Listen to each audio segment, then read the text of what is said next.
बाबर साहब, आपको ये पहली समझ आई कि डॉक्टर ने कहा है, उनके डॉक्टर ने, कि वो मेडिकल फैसिलिटी से, इंस्टीट्यूशन से दूर नहीं जा सकते। आम लफ्जों में किसी हॉस्पिटल क्लिनिक से दूर नहीं, उसके करीब करीब रहना है।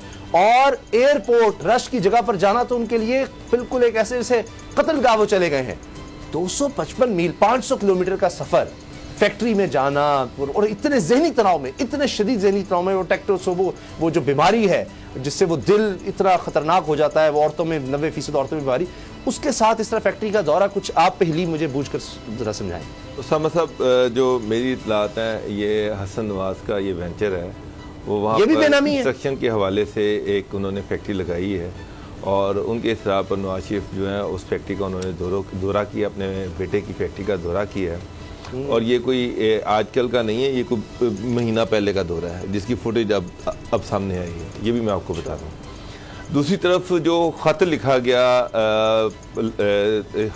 हाई कोर्ट को, जो नवाज शरीफ की सेहत के हवाले से, ये जो मेरी इत्तलात हैं उसके मुताबिक ये ख़त जो है, ये शहबाज शरीफ को जो अटॉर्नी जनरल ने ख़त लिखा है, ये उसके जवाब में ये ख़त लिखा गया है। शहबाज शरीफ पर जो दबाव बढ़ रहा है, अच्छा। उन पर जो अदालती दबाव बढ़ रहा है कि जी गवर्नमेंट का दबाव बढ़ रहा है कि जी वो ग्रंटर हैं और अच्छा। उनको हम खींचेंगे, ये करेंगे, वो करेंगे, इस सारी चीज़ को काउंटर करने के लिए नवाज शरीफ ने वहाँ से एक ख़त लिखा है कि भाईजान मेरा भी इलाज मुकम्मल नहीं हुआ, मुझे टाइम लगेगा, और शहबाज शरीफ का जो दबाव पड़ रहा है वो उससे रिलीज़ होगा, क्योंकि ग्रंटर है, वो ये कह रहे हैं कि उसको वापस लेके आओ, वो तो ठीक है।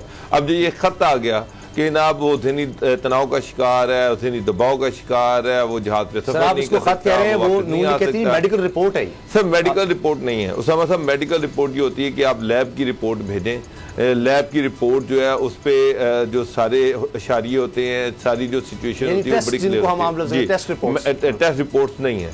पहली बात यह है कि ये एक डॉक्टर की ओपिनियन है नवाज शरीफ की सेहत के हवाले से, जो उनकी करंट सेहत है उसके हवाले से। तो डॉक्टर की वो क्यों नहीं मान रहे सर? वो इतनी दूर चले गए इंस्टीट्यूशन से दूर, क्या वहां भी देखा गया? सर, डॉक्टर ने कहा कि आपने जहाज या एयरपोर्ट के करीब नहीं जाना, वो तो उससे दूर गए, वो मजीद दूर चले गए ना, 255 किलोमीटर। मेडिकल फैसिलिटी का उसमें लिखा हुआ है, मैंने खुद पढ़ा कि मेडिकल फैसिलिटी के आपने करीब रहना है, उससे दूर नहीं जाना। तो इसका मतलब है नेल्सन में भी इस फैक्ट्री के करीब भी ज़हनी दबाव के लिए बेचारा कोई सफर कर ले, आपको वो भी बर्दाश्त नहीं है। लेकिन मैं कुछ और चीज़ें भी हैं। जी।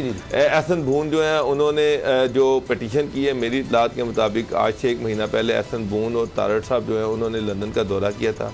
अच्छा। नवाज शरीफ से भी मिले, उसके अलावा वो उस वक्त जहांगीर तरीन भी वहाँ पर थे और उनसे भी उनकी मुलाकात हुई। इसके साथ साथ जहांगीर तरीन जो है वो जो नवाज शरीफ के राइट हैंड हैं नासिर भट्ट साहब, उनके फार्म हाउस पर गए और वो भी उनसे मिलेंगे। नवाज शरीफ, जब ये खबरें आनी शुरू हुई थी कि जहांगीर तरीन का नवाज शरीफ से रब्ता हुआ या उनसे मिले हैं, तो वो डायरेक्ट नहीं मिले थे, इनडायरेक्टली इनकी आपस में मुलाकात, इनडायरेक्टली वो एक दूसरे के से उनकी मुलाकात हुई और नासिर भट्ट उसमें फैसिलिटेटर, नासिर भट्ट मशहूर वो वीडियो मेकर जी, जो नवाज शरीफ का राइट हैंड है लंदन में। तो ये जो एहसन बून मिले, जहांगीर तरीन से भी मिले, मियां नवाज शरीफ से भी मिले, उसके बाद आके उन्होंने ये पिटीशन दायर की है। और मियां साहब इसको बड़ा यकीन है, उनको बड़ी उम्मीद है कि इस पिटीशन, ये जो पिटीशन है, इससे उनके हक में फैसला आएगा। अच्छा। और इसके बाद वो पाकिस्तान में सफर करने की ट्रैवल करेंगे। उसके बाद देखिएगा कि अगर इनके हक में फैसला आ जाता है, तो वही डॉक्टर साहब जो हैं, नहीं, अब वो उस पर इतराजात लग के वापिस हुए हैं, अब दोबारा उसको वो उसके खिलाफ अपील में जाएंगे और उस अपील के बाद वो फिर उनको बड़ी उम्मीद है कि ये जो इसकी समाअत स्टार्ट हो जाएगी। गुलाम रज़ा साहब, इसका मतलब है कि एक नई रिपोर्ट उसके बाद आएगी, पहले यहां से तो कोई रिपोर्ट आ जाए सुप्रीम कोर्ट से और उसके बाद अगली रिपोर्ट आएगी। लेकिन शेख रशीद साहब बड़ी जबरदस्त बातें करते हैं। उन्होंने कहा जी ये बदनसीबी है कि नवाज शरीफ बदनसीब इंसान है, जाली रिपोर्ट्स की बुनियाद पर बाहर रहना चाहते हैं। लेकिन शेख रशीद साहब बतौर वज़ीर दाखिला उनके नसीब पर क्या कहेंगे जो आज तक उनको वापस नहीं ला सके? सबसे बड़ी बात इसमें जो लतीफ़ा ये है कि शेख रशीद साहब कह रहे हैं कि उनकी बदनसीबी है कि मुल्क से बाहर हैं।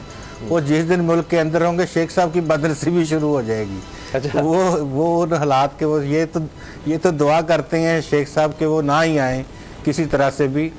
देखिए, जो भी सियासी रहनुमा हैं किसी भी हवाले से, बेशक ये बीमारी है और ये तो एक तयशुदा अमर है कि उनको बीमारियाँ तो हैं, लेकिन इस तरह की सीवियरिटी कि वो सफ़र नहीं कर सकते या वो वहाँ पे उनको मेडिकल फैसिलिटी के बिल्कुल पास रहना है, जाहिर है अब उनकी एज इस तरह की है, आम बंदा पाकिस्तान में अगर 50 साल का होगा तो उसको भी शुगर ब्लड वो ये तकरीबन हैं, और वो उनकी लाइफ तो जाहिर है जिस तरह से टेंस वो गुजरी है और सबसे ज़्यादा वो निकाले गए हैं और सबसे ज़्यादा रायतें भी उनको मिली हैं, तो उस हवाले से हम अगर देखें तो उनको बीमारियां तो हैं, लेकिन वो इसका इस्तेमाल जो है वो जिस तरह से कर रहे हैं इस वक्त, सियासतदान लोग भी अब बार बार ये जिक्र करना शुरू हो गए हैं कि उनको आना चाहिए, उनको अपने मुकदमात को फेस करना चाहिए, और जो भी उन्होंने जद्दोजहद करनी है या बात करनी है वो पाकिस्तान आके करें, ना कि वो लंदन में बैठ के करें। देखिए वो तो नून लीग की तरफ से ये मरियम साहिबा का वो ट्वीट शेयर करना कि यानी वापस आ जाएं, और वो सारा सराइकी का वो एक बड़ा मामला चला, उनके खुद मियां जवेद लतीफ़ से लेकर दीगर लोग कहते रहे आ रहे हैं, या सादिक साहब कहते रहे, लेकिन उसके बाद ये जो रिपोर्ट है ये तो बिल्कुल ही एक अजीब बात है। और फिर ऊपर से उनका इस फैक्ट्री का दौरा, आप ये देखें, क्या इनके बयानिए को ये धचका लगेगा, कोई सियासी तौर पर कुछ मसला आएगा, या कारकुनों को जो बाबर साहब कहते हैं जी उनको ये रखने के लिए, एंगेज रखने के लिए नहीं, मियां साहब कभी भी वापस आ सकते हैं, तो इससे एक धचका तो है, एक इशू तो मिल गया ना हुकूमत को जो दबी हुई थी महंगाई और दीगर मामलात में, तो उसने देख लिया कि जनाब अब सारे शोज इसी पर होंगे कि ये मियां साहब क्या करते फिर रहे हैं, तो जनाब पता नहीं फैक्ट्री, और बाबर साहब की खबर यह है कि वो तो फैक्ट्री भी वो जनाब असल में इनके बेटे की है। वो फैक्ट्री जो है जिसमें ये गए उनके साथ इनके कारोबारी मामला तो हैं, और ये तो खैर दावत थी उनकी, लंच करने गए थे महीना पहले, वाकईतन सही बात है ये महीना 1.5 महीना पहले की ये फुटेज है उनकी। अच्छा। और ये बिल्कुल ताज़ी नहीं है। और दूसरी बात ये है कि उनका वहाँ पे रहें या यहाँ पे रहें, हुकूमत के ऊपर हम ये देख रहे हैं कि नवाज शरीफ उनके जहनों पे सवार है।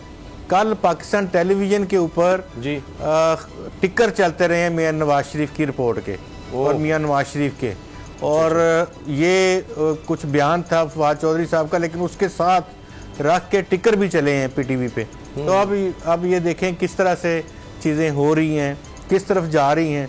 तो ये मियां नवाज शरीफ साहब को जिस तरह हम तो कह सकते हैं कि वो आएँ आके फेस करें, लेकिन उनकी जहाँ पे बातचीत हो रही है, जहाँ वो तमाम चीज़ें चल रही हैं, उनकी तरफ से भी उन्हें कहा जा रहा है कि अभी आप ना आए, आपको मुनासिब वक्त आपको बताएंगे जब आएंगे। सब्सक्राइब करें और बेल दबाएं ताकि कोई खबर रह न जाए।